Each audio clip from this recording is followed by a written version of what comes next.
Hello दगड़ियों, तो मैं आई हूँ अपने गांव रानी खेतरी खोली। तो मैं कैसी लग रही कमेंट में बताना। ये दोनों मेरी सिस्टर, एक सेल्फी तो बनती है। तो चलो चलते हैं हम शादी वाले घर में। तो ये है हमारी प्यारी सी दुल्हन, किसी की नजर ना लगे। और इधर चल रही है इन सब की फोटो शूट। पता नहीं क्या कर रही, इतनी देर से फोटो क्लिक ही नहीं हो पा रही है बोल रहे। और मैं पीछे रहूं, ऐसा नहीं हो सकता। इधर बैठ के सभी कर रहे थे बारात का वेट, क्योंकि बारात बहुत लेट हो गई थी, अभी तक बारात नहीं आई थी। तो काफी वेट करने के बाद बारात आ जाती है फाइनली घर में। पहाड़ों में बारात आती है डोली में। दूल्हे राजा जी भी उतर गए हैं डोली से नीचे। गेट पे पहुंचने के बाद रिबन कट किया और वेलकम बहुत अच्छे से किया उनका हम लोगों ने। तो फाइनली गेट से अंदर आ गई थी बारात। तो यहाँ पे हो गए थे सभी मिक्सअप, बाराती और घराती। बारात आई थी हल्द्वानी से, काफी ज्यादा आए थे बाराती। मुझे लग गई थी बहुत ज्यादा भूख, मैंने सबसे पहले खाना खाया। OMG, इतने प्यारे व्यू में मैं रील ना बनाऊं, ऐसा नहीं हो सकता। मैं गई दौड़ते हुए और यहाँ पे बनाई मैंने बहुत सारी रील्स, जो बनाई मैंने अलग अलग लोकेशन पे। और फिर आ गई थी मेरे साथ मेरी सिस्टर, तो हम दोनों ने किए एक जैसे स्टेप। और ये रील थी मेरी लास्ट। फिर आ गए थे हम ऊपर, इधर खा रहे थे दुल्हन और दूल्हा खाना। साथ में बैठी थी प्यारी दीदी सेल्फी बल। और फिर करने लगे थे हम सभी डांस। और अचानक से इधर देखते कि दुल्हन खाना खा के आ रही होती है इधर से, साथ में दूल्हे राजा और बाराती घराती। और हमने फिर भी रुकने का नाम नहीं लिया, क्योंकि पहाड़ों में पहाड़ी गाने और वाइब मस्त मैच हो रही थी। डांस करते करते हमें पता ही नहीं चला कि जयमाला कब हो गई और इधर हो गई थी पूजा स्टार्ट। हम जा रहे थे दौड़ते हुए अपने घर पार, कपड़े चेंज करने, और हाथ में पकड़ी थी हील्स।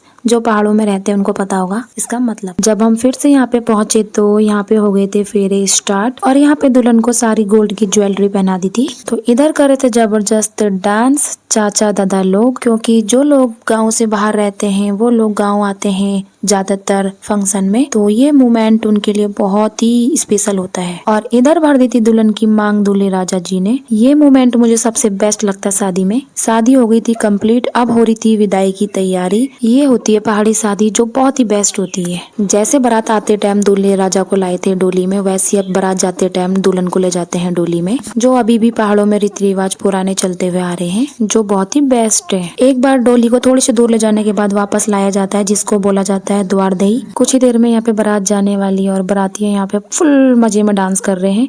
तो यहाँ पे ये देखिए दोनों बारात देख रहे हैं यहाँ पे खड़े होके। सभी से मिलने के बाद दुल्हन को फिर से डोली में बिठा दिया था और सभी लोग रोने लग गए थे, क्योंकि एक लड़की की विदाई, अपना घर छोड़ के दूसरे घर जाना बहुत बड़ी बात है। अब यहाँ पे डोली से उतार के कार में बिठा रहे थे दुल्हन को और साथ में उनके दूल्हे को। तो यहाँ पे सभी लोग छोड़ने आए थे। फाइनली बहुत अच्छे से हो गई है बारात विदा। बारात विदा होने के बाद हम यहाँ पे सभी कजन्स बैठते हैं और बातें करते हैं। और यहाँ पे अभी ने बोतल को मोड़ मोड़ के ढक्कन कैसे खोलते बच्चों को सिखा दिया था। और ये यहाँ पे नेपाली बनने की कोशिश कर रहे थे। काफी ज्यादा मस्ती करने के बाद ये सभी लोग हमें छोड़ने आते हैं हमारे घर पार। अभी बज रहे थे रात के 12। ये सब हमें डरा रहे थे, गधेरों में भूत और चुड़ैल रहते हैं। ये ब्लॉग कैसा लगा, लाइक कमेंट एंड शेयर।